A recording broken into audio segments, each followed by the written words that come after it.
Member for Skeena Bulkley Valley is rising on a question of privilege. Order. It's ridiculous. Control your members. Thank you very much. I noticed there's some concern about photo taking in the gallery, Mr. Speaker, but I rise on an important point of privilege pursuant to Standing Order 48.1. I very much appreciate that members are keen to return to our constituencies and our family, yet I think this is a point of privilege that will be of interest to some members. Recently, as of course, Mr. Speaker, you will well know, the member from St. Leonard St. Michel stood in his place to defend previous absences from Parliament. You gave us a ruling earlier this week.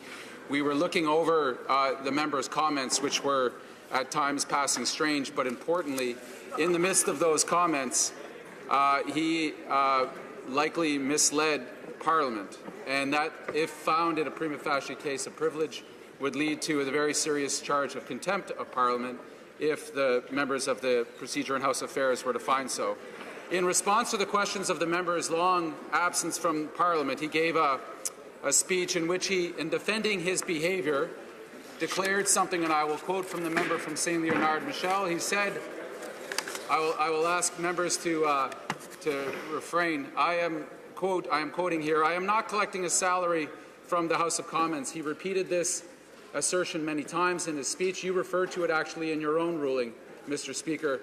Just by circumstance, a fellow colleague, another member of Parliament, had written to your office about the possibilities of such a procedure in which a member of Parliament who is still occupying a seat forgoes salary, as the member from St. Leonard St. Michel claims. She was written back by the good officials that work for behalf of all of us, and in quoting the Parliament of Canada Act, said, and I'll quote, "The Parliament of Canada Act is clear in our obligation to make payment until a member retires or resigns." So in fact, what the member from St. Leonard Michel did in defending his 8-month absence from the House of Commons said, as part of his justification, "I have not been receiving a salary."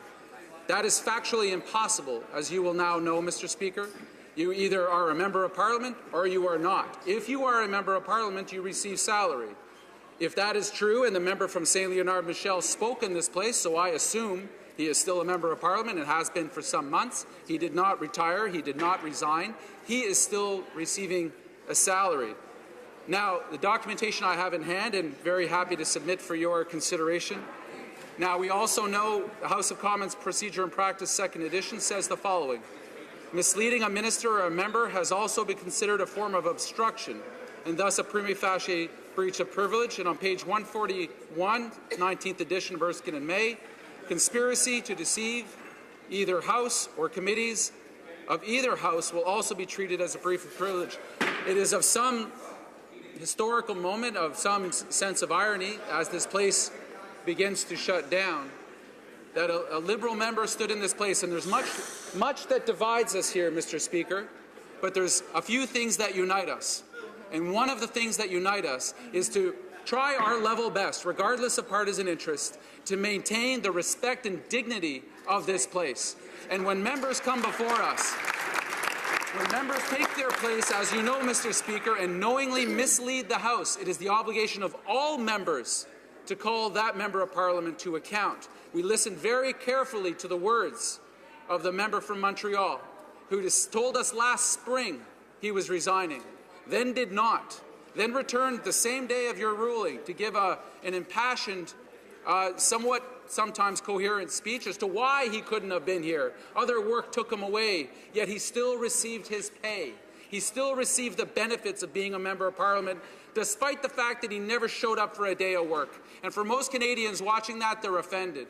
They're further offended if they find out in the argument and the justification of that absence, the member then went to mislead the House, suggesting that he had not received his pay, and that we find out from the House of Commons administration themselves that is not a possibility. He's entitled to his own opinions and his own so-called work ethic, but he is not entitled to his own facts. And the facts of this matter are clear. We present this to you humbly on the last day that this House convenes, that you may in fact find that prima facie case, and we will move the according privilege motion with great enthusiasm.